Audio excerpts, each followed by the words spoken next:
friends, welcome back again to another episode of Tactical Enlightenment. This YouTube channel is dedicated to all things Bannerlord, and we continue on with this Peasants' Revolt here in the heart of Calradia. We've had some brutal battles so far. We have a couple castles taken. We have a city that we're not real thrilled about the defensive possibilities with in Myzea, and in this episode we're going to be looking to expand our horizons. However, we have some pending business to attend to. Those who've been following the series know that in the last battle, a huge siege defense against the Western Empire, we've got forces to recruit here, but more importantly, Oserios, the Archduke of the local region, was captured in battle, and our decision now is whether or not we execute this despicable lord. Now, Oserios was guilty of many sins, including avarice and extreme rapacity, oftentimes taxing him into destitution and many times taking their animals right before the harvest. Now, we could let him go, but the people here have spoken, and Oserios was removed from the empire. This nasty business is necessary to remind our foes that we're every bit as ruthless as any of the leaders out there in Calradia. And as long as our demands aren't met and our people continue to be oppressed, we will be as bloodthirsty as the most bloodthirsty lords have been against us. Our next agenda of business item here is handling this Khuzait force that is raiding the village here of Themes. Again, this is another example of these despicable lords attacking and persecuting the peasants of Calradia, and our peasant band here, full of about 600 give or take peasants and other weak troops, is going to teach these Khuzait a lesson right in front of the view of the peasants of Themes.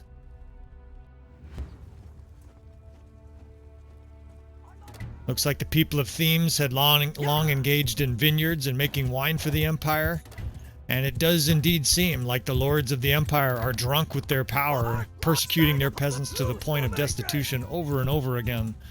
Well, we come to free them of that oppression. This will not be a difficult battle. We have more forces than our enemy, but it's still necessary to put a beating on these Khuzait before we make our next move. Now, in this campaign, it's vital that we secure a more strengthy stronghold. We need a city with good defenses, and so after this quick battle, we're going to be looking for a city to take, either Sinopa or probably more likely Diathma.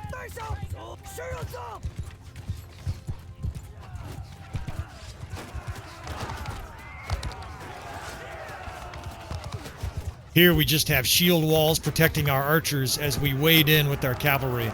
Now, we don't have very many cavalry, of course, because many cavalry are knights. There goes their lord, Hurang.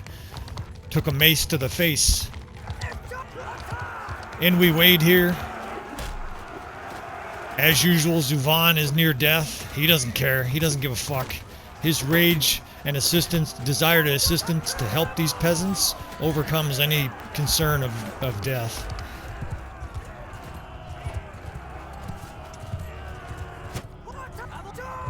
It's been a virtual non-stop assault since the people of Krios rebelled, but the rebellion has now spread to other parts of Calradia, as town after town has broken free of their shackles and in many cases has executed the lords that were attacking their villages.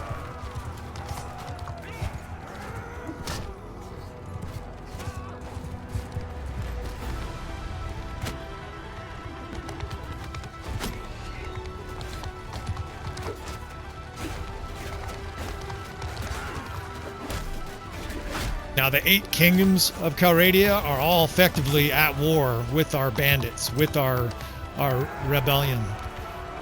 And this has been a similar situation throughout history. Anytime there is a rebellion, the powers that be, these kings that would ordinarily be fighting each other, stopped all that they were doing and put all of their focus and attention on the current rebellion. That was because most of the time throughout warfare, yeah, you're not getting back on a horse, dude. Oh, that's my guy. Well, he looks like a noble. That's the other component with our companions here, with this army, is we're not going to allow tier 5 units within the army. Our peasants and lower level troops don't trust these higher level troops, especially not noble units.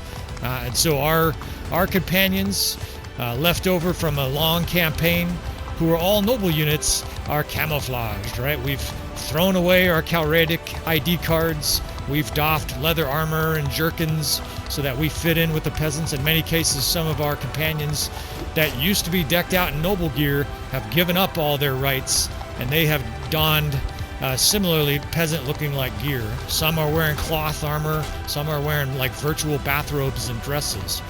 Zuvan's character in particular is wearing a dress in every battle.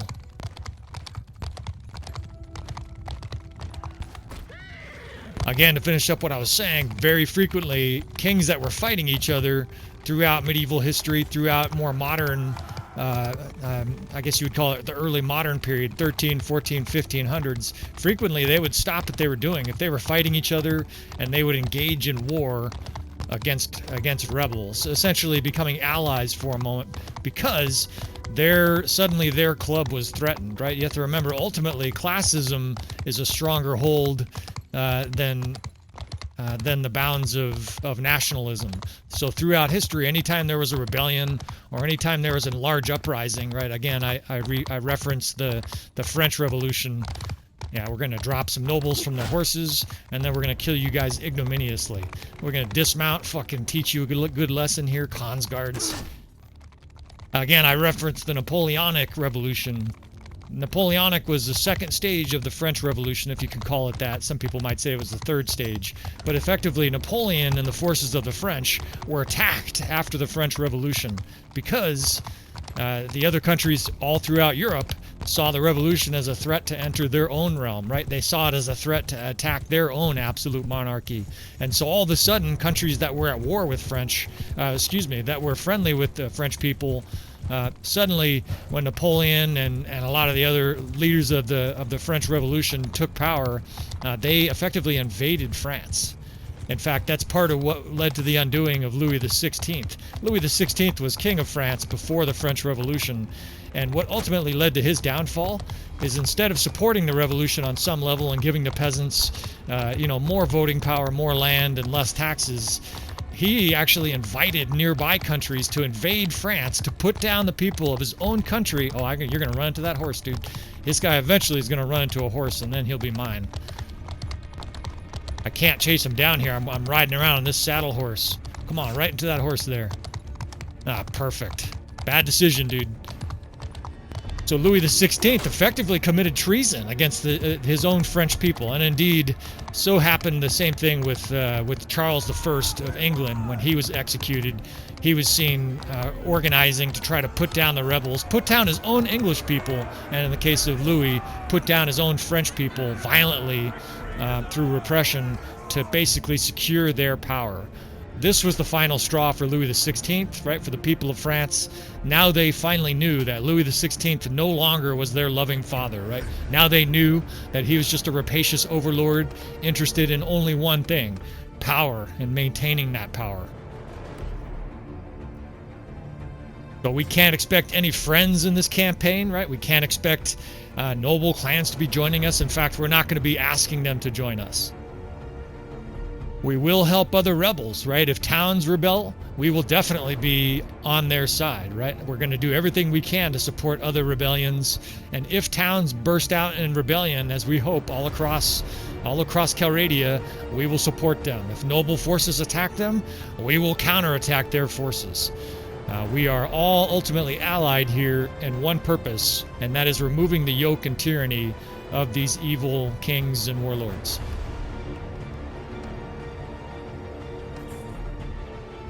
Now, the next objective for this lesson, this episode here, I was calling it a lesson. It is a lesson in Peasant Revolt, is we're going to expand our kingdom. This city of Mysia is not sufficient to defend. Anybody who watched our episode where we tried to defend Mysia knows that the walls are very insufficient for defending. The archers have very poor line of sight, and so we are going to move on. We're going to go to Mysia here. We're going to collect some resources, try to strengthen our army here. Gather some more militia, right? Of course, we're going to gather some more weak troops, and we're going to head to our next destination. I will recruit mercenaries as long as they're low tier, right? The idea being that these guys effectively are the same class as our peasants and low-level troops, and we will, of course, recruit any troops that are below tier 5. Finally, we're going to drop a bunch of food off here. This is also partly to move, but we want the peasants of Mysia to understand that we're not fully abandoning them. We are just seeking other places to carry this revolt on. We never asked for allegiance of these peasants. They will be just fine if they are attacked.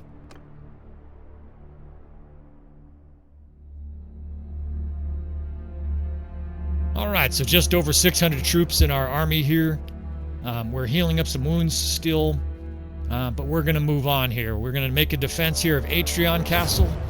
Attrition Castle has a pretty good defensive situation, and then we're going to move on to the next objective. Hopefully taking the city of either Diathma, or if that's too heavily defended, then we will go to Sinopa. As with the rest of the stages of the campaign, we are going to be collecting as many troops along the way as we can. Of course, we don't have a strong army, and if you've been following along with this series, you know that we're disbanding all of our tier 5 units along the way, right? So we're not going to be carrying tier 5 and tier 6 units within our army.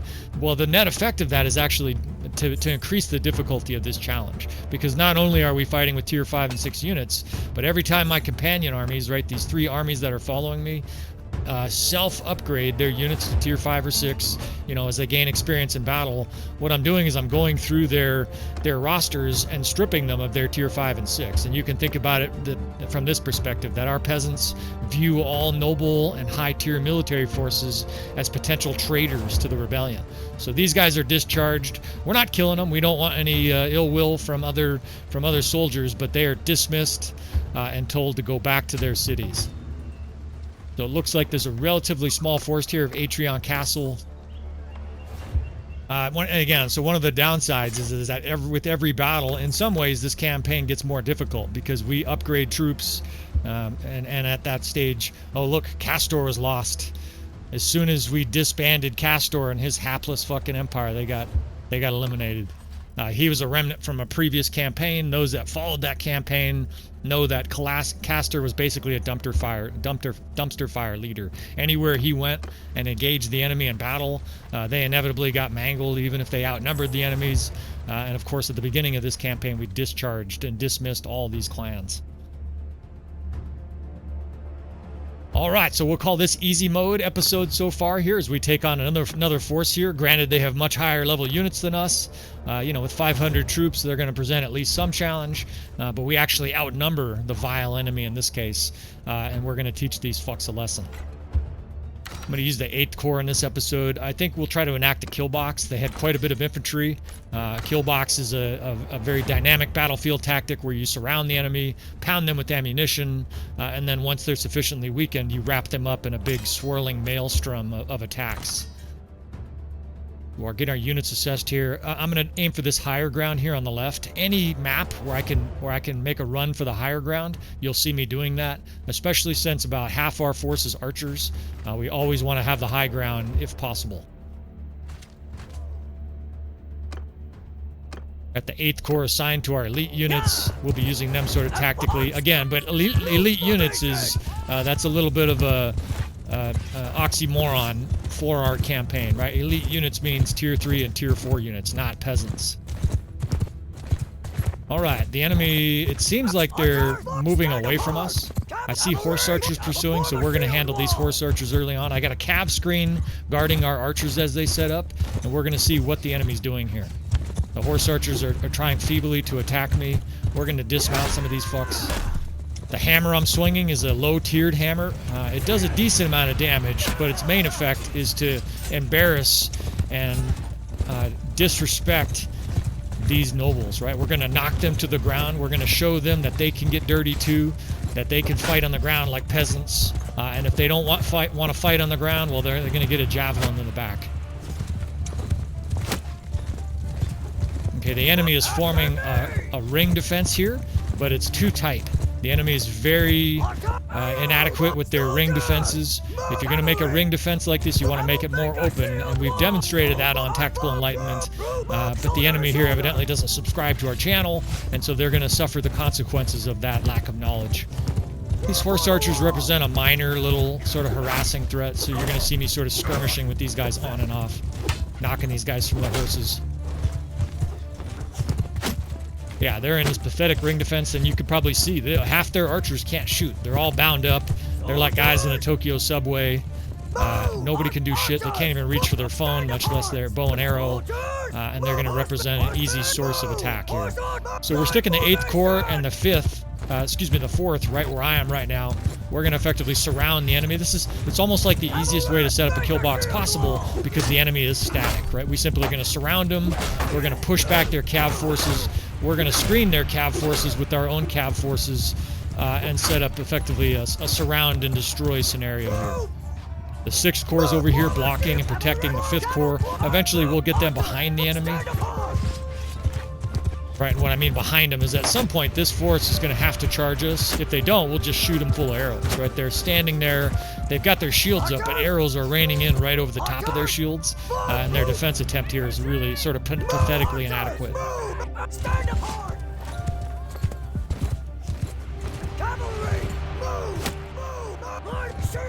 And again, you see me with the 3rd cav just protecting this wing over here. I'm trying to protect these skirmishers and make it so that their heavy cav, if they do charge over there, at least they're going to be slowed considerably by this big wave of cavalry. Now, their cav is stronger than ours, so I'm kind of trying to do some work here around the edges of it. You can see some of our archers and skirmishers are set up there beautifully now. The enemy is going to break, and what I mean by break is they're going to break out of this formation at some point, simply because they have to. Right now they're being shot on 3 different sides. We have the 8th Corps over here. Those guys are going to start going to work with ranged weapons. And when they break out, okay, they're already breaking out. Now that they're breaking out of it, we're going to start to pull back and kite. We're going to bring the 8th Corps to the enemy's right. We're going to knock some of their archers to the ground here. The 6th Corps is right here in front of me, and those guys are starting to throw javelins. There's also archers towards the back pounding the enemy, and we're going to start to circle the enemy again. We're now putting the 6th Corps behind them. There's some archers there. Actually, we're going to have the 6th Corps directly confront these archers in shield wall. We're also going to send cav directly in here and try to pinch these archers between our 2 cav divisions. You can see these archers are starting to pound the enemy. The 1st Infantry is just going to be backpedaling here, throwing the occasional javelin. And if we do this right, the enemy is going to start to assume that familiar fishball position, right? They are going to be surrounded on 3 or 4 sides here, and they're not going to be able to reach any of our units, and so they're going to be sort of panicked running around. You can see how they're not close to any of our units, and you can see, of course, the arrows raining in. You can also see the death span, right? It's 90% green.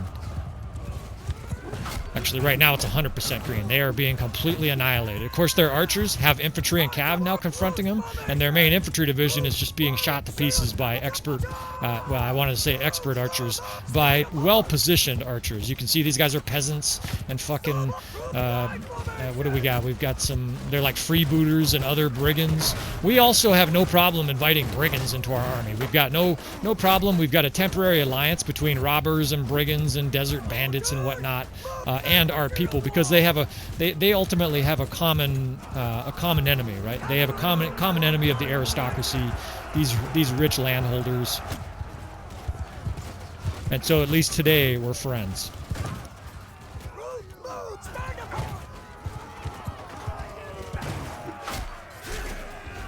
Suvan's getting mauled as usual.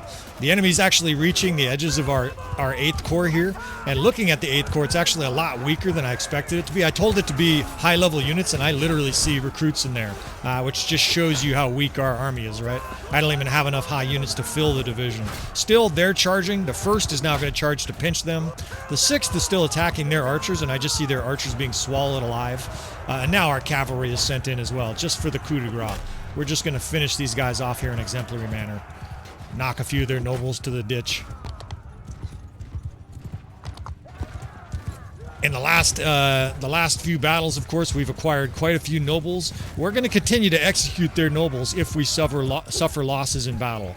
If we suffer deaths in battle, we will avenge that, right? We will pull out our executioner's axe. I would say we've been sharpening our executioner's axe, but like I said before, we are going to show an extreme savagery in this video. We're going to meet savagery with more savagery. Die, motherfucker. Yeah, get out of here with your short sword.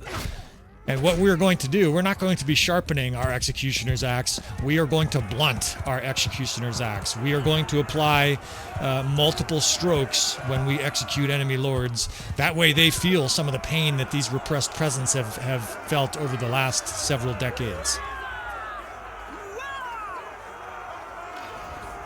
Another very successful battle here. You see the unfortunate 114 upgrades. I will undoubtedly have some tier 5 units to discharge from our army after this, but ultimately this is yet another successful battle where we fought a superior force, or at least a higher strength force, and just put it down like dogs. Come with me. We've got some chains for you guys. This is nice. They've got some troops for us to recruit. We will definitely take their troops. And again, we're not going to recruit any of their tier 5 and 6 units. We could take a handful of prisoner troops here. Basically, we're taking these guys prisoner because their life with our rebel army is going to be much more free. We already pay higher wages to these troops than they were getting with the Imperial Empire, and so we expect a very high rate of recruitment from these prisoners. None of these guys are chained. We just ask that they follow the center part of the army, and very quickly we've been able to convince many of these prisoners to join this outbreak. All right, it's time to look at expanded horizons here. I've got the city of Diathma. Mysia is doing okay. It's not under siege yet, although I imagine that'll change quickly. Again, we're at war with 8 different kingdoms, right? So we can't expect, any long periods of peace. That's part of the reason I want to keep moving. With traditional peasant revolts throughout history, one of the things that would happen, of course, is that the nobles would hem them in, and if the peasants were static, just like we destroyed our static enemy in that last battle, the nobles would gather their forces and they would wait until they were certain they were going to be able to defeat the peasants, then they would crush them in dramatic fashion. We are going to be a moving target. We are going to be effectively doing a bit of a guerrilla warfare in this peasant outbreak. We're going to try to keep moving and make it difficult for them to hem us down.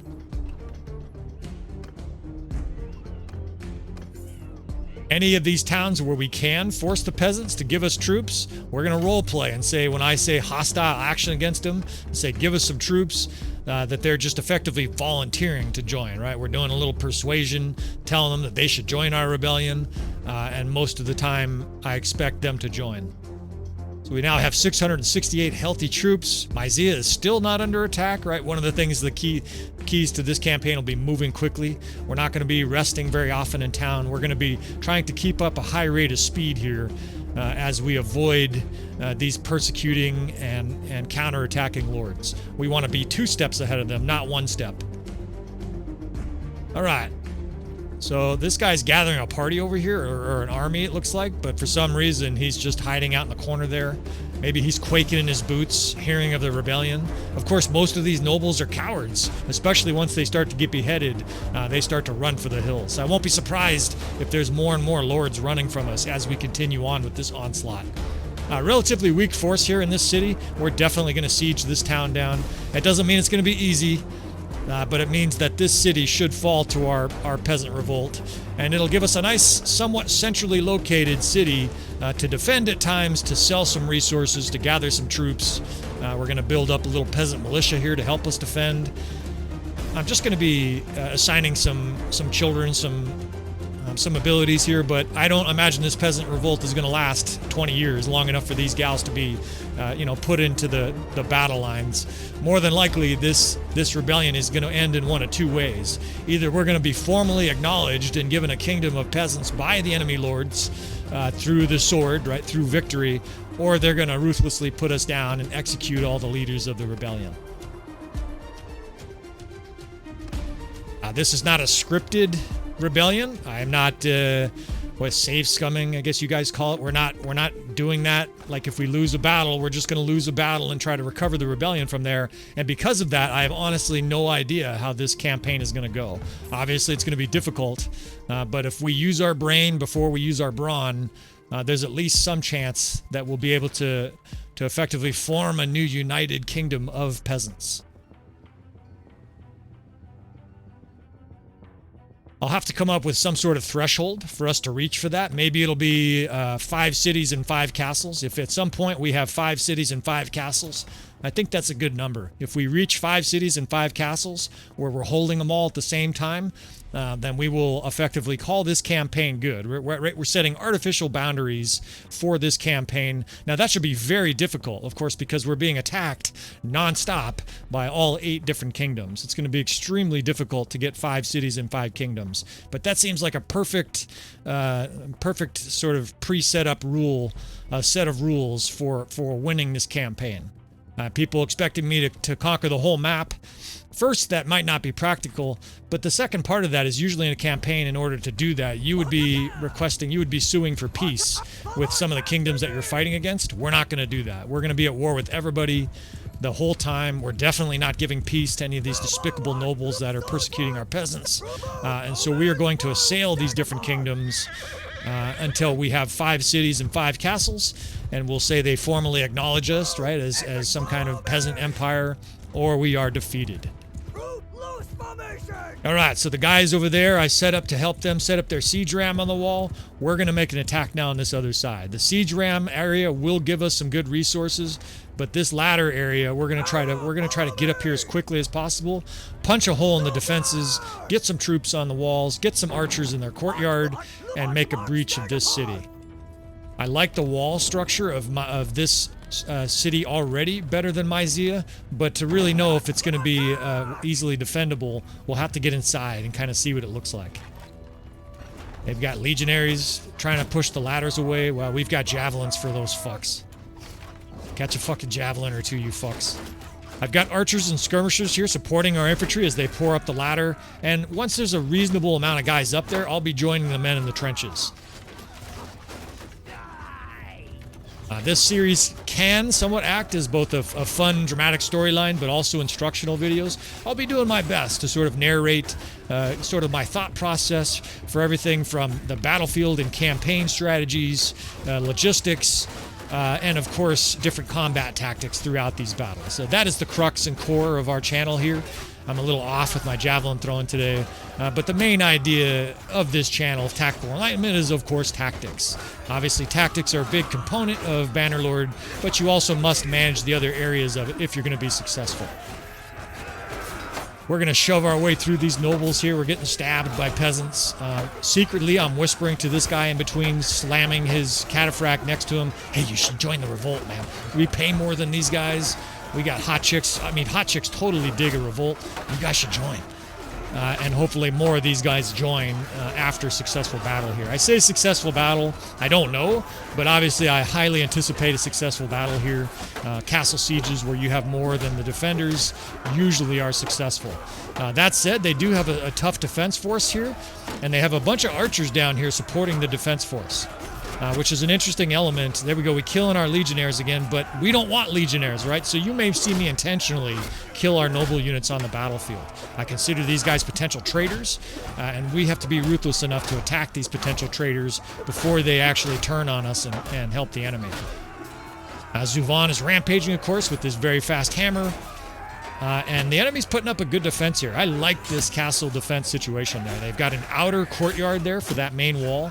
And then they have like this inner wall which you can stretch archers on. In fact, I think I'll try to get archers spread out on these walls, and we'll use their own defensive structure to attack the enemy.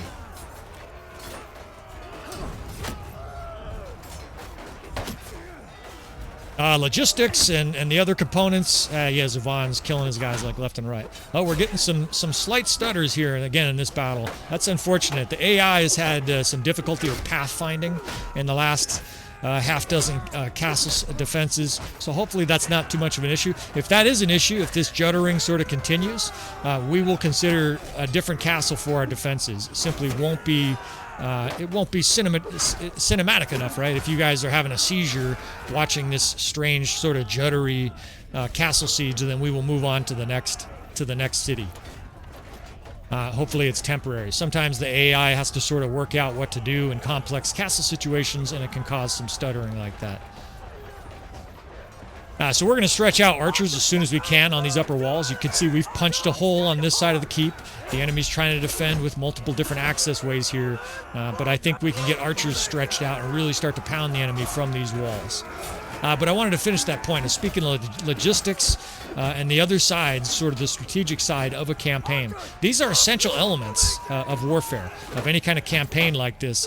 In fact, if you want to really detect the genius of some of the greatest war commanders of all time, it had to do with tactics, but also, more importantly, logistics and kingdom command, right? Kingdom control, basically planning out different campaigns. There was an enormous amount of mental processing and decisions that were made before a battle even ever started, right? Whether it was Napoleon or Alexander the Great or leaders like Frederick the Great, there was an enormous amount of logistics involved with large enemies moving around. And this is something, of course, if you're not well, Zuvan goes down again. We will pick up somebody else here. Hopefully, yeah, here we go. Yelen with her nice battle axe and bow skills.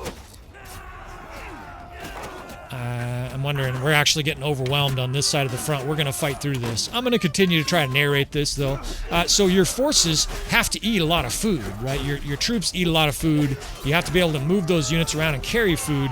And it's a little bit easier in Bannerlord than it ever was in real life. Generally, armies they would have a lot of food that they were either carrying, or more frequently what they would do is they would have effectively a supply train. They would have a series of wagons or wagon-drawn carriages with just piles of food for the army. And if you're wondering, well, that seems kind of strange, why don't they just have a backpack? In a typical army of 30,000, say, you might actually have 40 or 50,000 total units there, because there were cooks, there were people that fixed armor, there were people that tended the horses, there were people that handled the lord retinues, right? There was a huge amount of people involved that were non-military. So these people just all couldn't carry their food. There's an enormous amount of goods and supplies and food and clothing and extra war axes that were necessary in a war. And you also had to count on some level of sort of supply depots, right? We've burst through the front gate here, so this defense is going to melt away pretty quickly. It's been a little bit tenuous, and of course Zuvan is over there on the ground trying to get up again from his sixth knockout in this campaign. But logistics in Bannerlord, although they're not nearly as difficult as they are in real life, are important, and we'll talk about that a little bit. We'll talk about having supply depots of food. Obviously, we're going to be requisitioning as much food as possible so that in the event of a siege, our cities aren't sieged down. We will talk a little bit about the strategic view of battle, right? This is a very big part of Bannerlord. Where do you go with your force? Because if you just kind of randomly, with no thought process, sort of attack people nearby your hometown area and you don't have a strategic plan, it's much less likely to go well for you than if you actually do have a strategic plan, right? So we'll cover some of those aspects. We'll cover some of my thoughts and philosophies on that. Everything from sort of raised ground tactics to setting up our armies so that they have the correct amount of resources and potential troops to reinforce locations as we take them. We'll do some historical reference. Very quickly, I can slide in an anecdote about Alexander here. He famously developed a system in which supply horses and supply units that would go seek and requisition food for the army would go a maximum 4 days out. And that was because in the time it took horses to go 4 days away with men looking for supplies, requisitioning supplies, they would eat more supplies than they could actually carry back at that stage, right? I don't know, hopefully that makes sense. Basically, if they had to go 4 days to a city, the amount of food that they could carry those 4 days back was typically eaten. Look at this guy hanging off the wall. It was typically eaten before they could get back, which means it had no effective benefit, right? If it takes you 4 days and four days worth of food just to get back, and you can only carry 4 days of food, we lost Griff. Tragically, we lost Griff in this battle. He was one of our top axemen, but he was wearing a fucking leather vest the whole time, so I'm not surprised he finally got dismembered or whatever. So logistics were a critical part. Alexander learned very early on to move very quickly with his armies, and that speed really overwhelmed his enemy. Napoleon emulated him. I'll talk a little bit about Napoleon and his logistics, his philosophy on war. probably in a later episode. But speed and the ability to get logistics moving at a precise and high rate of return are critical elements in Bannerlord. We'll talk also a little bit about moving quickly on the battlefield map, everything from like how encumbered your units are to how much food you're carrying, etc. But these are important, if not front and center parts of Bannerlord that I think a lot of players probably don't pursue to the fullest effect. We're not discriminating. We'll take this Aserai mercenary here. We could use a few more companions. I ditched all of our very high companions from the previous campaign. I didn't feel like it was fair to have a bunch of level 40 ultra elite mercenary companions running around our army for like 50 gold a day. So we're going to start over some of our mercenaries here in this series. We'll definitely be looking for horse thieves and other guys who carry, shall we call them, less than optimal morals, because obviously so are we. You can see we have this big stable now of all these knights and despicable lords. This Xenon fuck, this guy here was involved in the capture of one of our cities, so we're going to go ahead and put him down.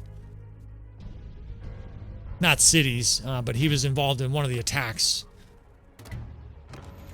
We're gonna rule by fear here. There's no question, right? We're going to basically tell our enemies that not only do you risk your lives and do you risk, your forces when you attack us, you literally risk your neck if you attack our force. Of course, our reputation is going down with all these various different clans. We don't give a fuck about that.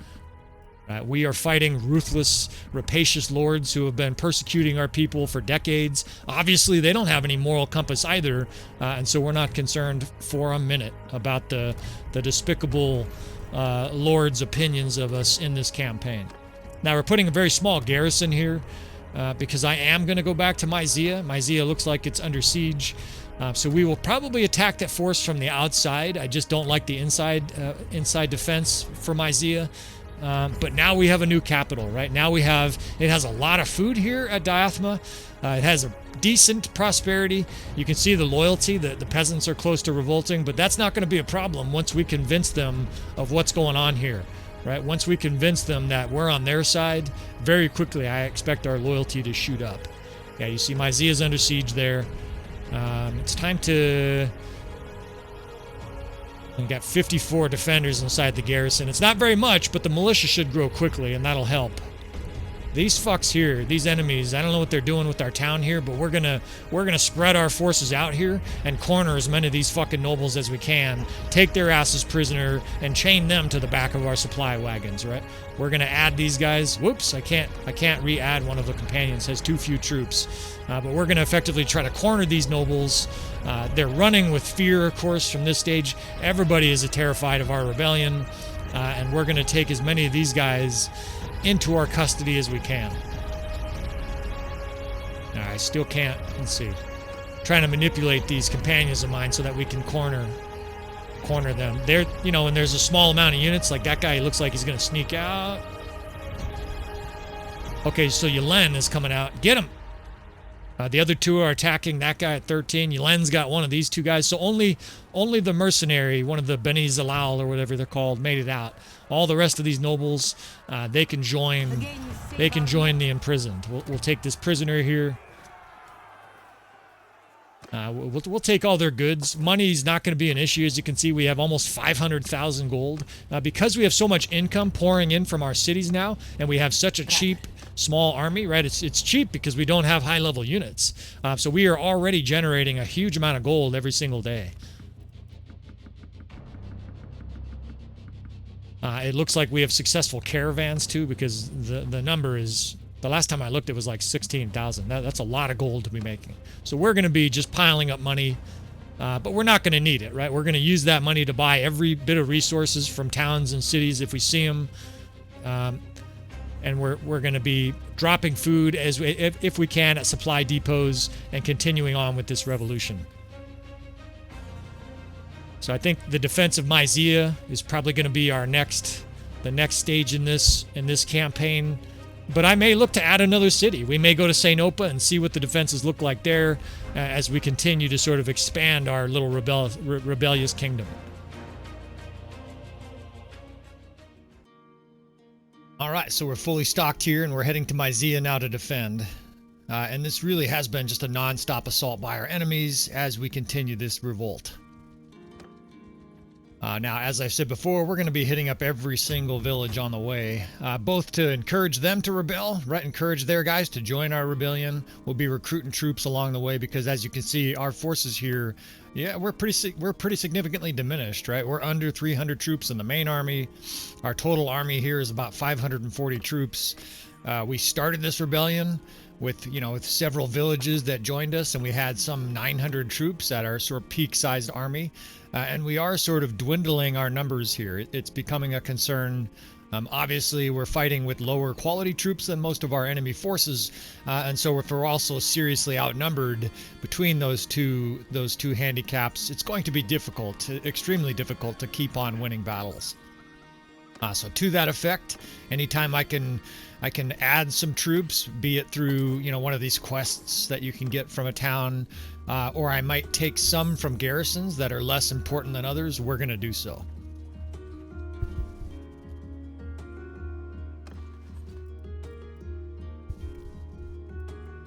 In this instance here, it's just, it's Atrion Castle. It's sort of in between our defensive areas, and I feel it necessary just to grab a handful of higher level troops. Okay, so we've got a few here that are tier 5. I'm going to discharge those. As I've said before, anytime we have tier 5 level troops, we are going to dump them. In fact, let's go ahead and check our companions here to make sure they don't have a bunch of tier 5 troops. If they have tier 5 troops, we will pull them from their armies. And discharge them as well. Again, the role-playing element is this is our peasant army is not comfortable fighting with the aristocracy, right? They are not comfortable with a bunch of tier 5 units. Okay, so these are none of our side armies here, none of our companion armies have tier 5 troops. So once we send these guys here packing, we will be back down to all tier 4 and below. Now the problem with that, of course, is that we are... You can think about it this way. As my companions upgrade units in their armies, what's happening is I'm then going into their armies and grabbing those units and then discharging them, right? We're not being cruel to these guys. We're basically telling them, go back to the Imperials, tell them that this rebellion is not going to stop until they meet our demands. You guys are released, and we move on, right? We move on with tier 2, 3, and 4. Well, we have some tier 1 units as well. We've got like looters in our army. And of course, the obvious net effect of that is a loss of troops through attrition. Now we are recruiting, we're getting 3 recruits at this town and 6 at the next. But ultimately, fighting nonstop battles and discharging all our tier 5 and 6 units as they upgrade is definitely starting to leave its toll on the army.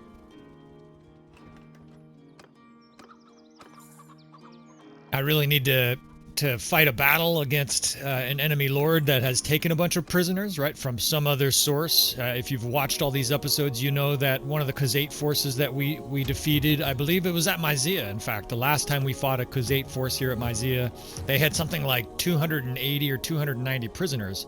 Now, quite a bit were tier 5 and tier 6, and we didn't recruit those, add those to our armies. But it was a big boost to our army. It was like 100 or 150 troops. The other thing, of course, that's causing attrition here, as it looks like they're trying to siege down Myzia. They're trying to starve the peasants out here. This force of 811 Khuzait. Once we get close enough here, we'll be able to take a look at the strength of this army here. There you go. 33 Khans guards, 34 marksmen, right? So as usual, our enemy has stacked armies with high-level units. There's nothing we can do about that other than defeat them through tactics. So I'm going to get a few more troops here before we engage. I would really love this Khuzait force to be weakened down by the garrison, but they're very intelligently sieging down the city and trying to make the peasants starve, which is a much more strategically smart concept at this point. Yeah, see, we're not going to attack peasants to demand. If they'll give us gladly, if they'll volunteer citizens to help the revolt, we will take them, but we're not going to attack villagers to make them give people, right? That would be obviously anathematic to what we're doing here. So I'm waiting for daylight now. Gauss Castle, of course, is under siege as well, so that the assault is nonstop. But it's Diathema that I'm worried about. There is a nice militia force there already. It's kind of astonishing. It seems to fit our role-playing element here of our militia. you know, really being the main force in our army. But the other thing I was mentioning before is the loss of attrition to troops. A lot of it's to garrisons. We have to leave large garrisons at every new city and castle we take, and that is pulling a lot of troops from our army. You can see where we got a lot of units that want to upgrade, 114 units that want to upgrade, and of course we're not going to do that. I'm not even going to upgrade the lower level units that theoretically would upgrade, you know, to tier 3 or tier 4 and help the strength of our army. We use normal player damage, but we're not even going to do that. We're going to continue to run with this militia army and these low-level troops. We'll get these captains assigned here and try to come up with a strategy for this battle here. So tactically, not enormous opportunities here. It's a very narrow battlefield, but we are going to use this terrain to our advantage here. We've got little rock faces. We've got little outcroppings here where we can shoot down on the enemy. We're going to divide our forces essentially into two halves here and try to keep our forces up on the edges of this valley here. The benefit of that, of course, will be that we'll have some crossfire on the enemy and we'll be able to sandwich them with infantry if we have the opportunity. Of course, the other benefit is that our troops will have some elevation. They'll have terrain. Those rocks up there will probably help us block enemy cavalry. Of course, in this case, it's Khuzait, so they're going to have lots of horse archers. And if we have the chance, thinking about their horse archers, we will pin them against the side of these walls, right? Horse archers that can't move are a lot more vulnerable. They're a lot more easy to destroy. All right, so I like this up here. See how they can shoot down on the units with a little bit of protection. It's almost like an ambush. So let's get the 1st infantry on the left flank over here. We'll put the 6th on the right. And then we'll start the 4th Corps high up on that ridge over there with cav in front of them to sort of impede the horse archers and heavy cav from getting to our archers. As is often the case, especially with this peasant army full of weaker archers, we're going to use an archer heavy strategy here, but vitally we're going to protect those archers. We're going to have shield walls in front, cav shield walls, and then this 6th Corps we're also going to have in a shield wall. And we're basically going to be trying to absorb a lot of the enemy arrows here in this exchange. They obviously have better quality archers, right, with cons guards and high-level horse archers. But if we have our defenses set up pretty well, got to get that infantry a little tighter over there. We should still have a chance to be successful here. Now, we can retreat.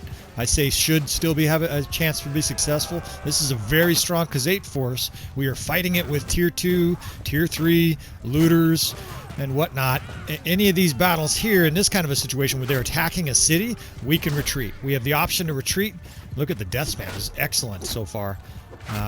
We have the option to retreat, and we won't be taken prisoner here, right? Now, the city will fall in that case, but at least we'll be able to continue on with our army.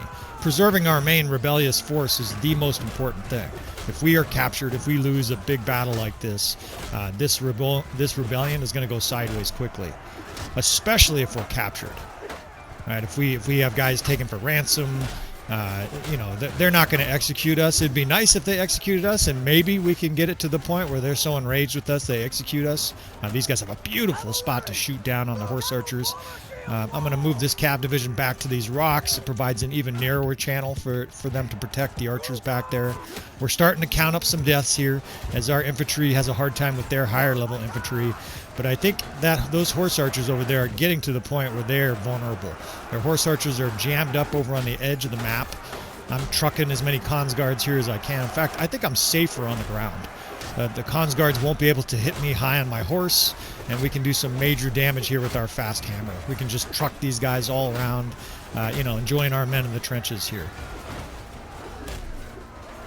The men always appreciate that, right? When the leaders are down on foot, it always has inspired men throughout military history, and we're going to do that here, right? We're going to do a little role-playing. Get off your horse there, cons guard. The death spam is good, though, so far, given that we're outnumbered by 30 or 40%, given that they have higher level troops, dark hands and whatnot, the death spam is excellent so far. I see fucking peasants running around with their loincloths and fucking minimal armor. Okay, so these horse archers now are vulnerable. Let's move in cav and a 6th Corps here to pinch them up against the rocks, and let's get the 1st Division right in their face. We're going to try to trap them before reinforcements arrive. You see what's happening. They want to try to circle us here, right? They're trying to get an angle on us, and we're just closing the vice around them here. This should be a massacre. They're getting shot now, of course, because they can't move. And melee is coming to grips with these horse archers. It's not a good result for the enemy. I'm clubbing people left and right with my tier 1 hammer. Now you can keep blocking, it ain't gonna do you any good, lady. Yeah, the speed of this weapon. Yeah, I see you trying to fucking hit me with your glaive, motherfucker. The speed of this hammer is outstanding, and that is very valuable, especially for one-on-one. All right, we're going to move the first corps up here to try to start blocking their arrows, right? They've got an archer line there. We're going to shove in on that and charge with everybody else. I will set up the archer corps sort of advancing as we move, but at this stage we're going to start taking the fight to the enemy. When you have momentum and the enemy's strung out and they have troops that are vulnerable like those archers, attack aggressively. Now our infantry's in there charging and mauling their archers. We've got a nice group of about 30 infantry here that's plowing the road.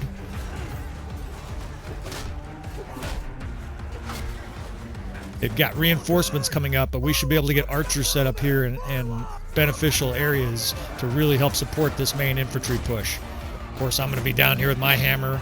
I've got a full bar of health, so it's time just to wade in here and really help these peasants out. Now, ironically, at this stage, the enemy's down to tier 2, tier 3 units as well, right? They don't have all peasants. Fucking stubborn guy. Have a hammer.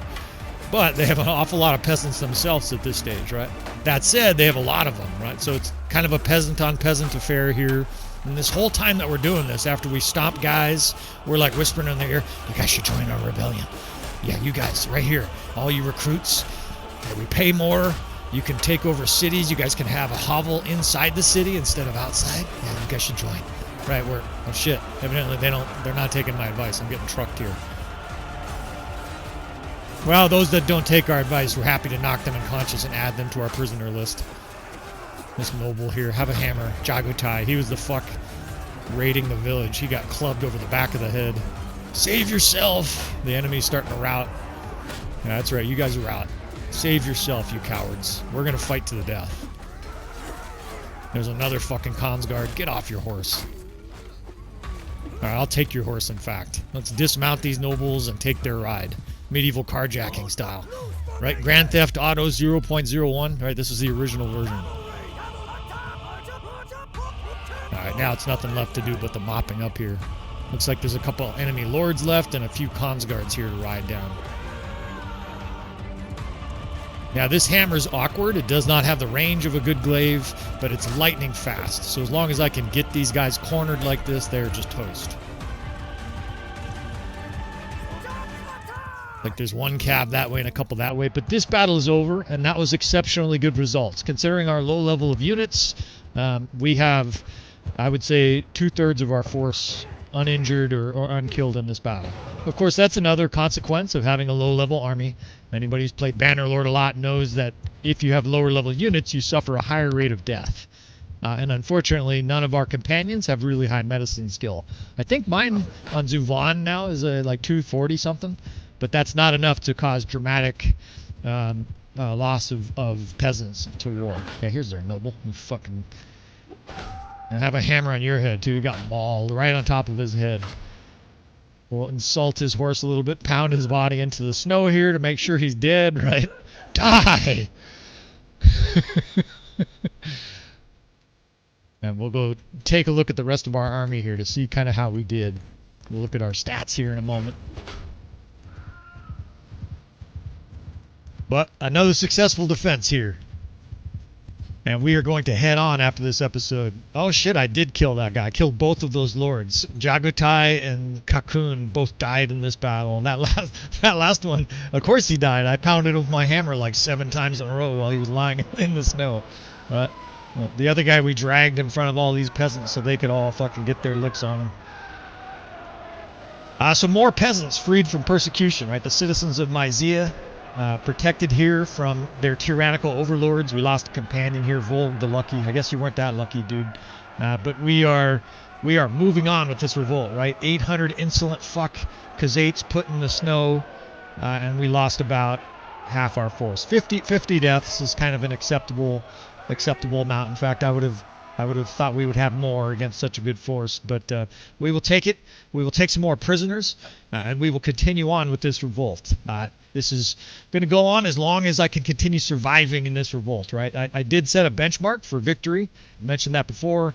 If we get to the stage where we hold 5 cities and 5 castles even if they're under siege, right? If we have 5 of both, we're going to consider this peasant revolt a success, and we will sort of call this mini-series complete. I'm not going to try to conquer the whole map. Honestly, that gets kind of boring at some point. Once you have about half the map, it's just a snowball effect, and the battles become tedious because you truck everybody. I mean, we're already winning with peasants against higher level armies. Nobody wants to see me just annihilate people with a huge army against a small force. So this series continues. Please let me know what you think in the comments. If you want to see specific things, or if you're curious about certain aspects, let me know. Please subscribe, like, all that stuff, and I will see you friends next time.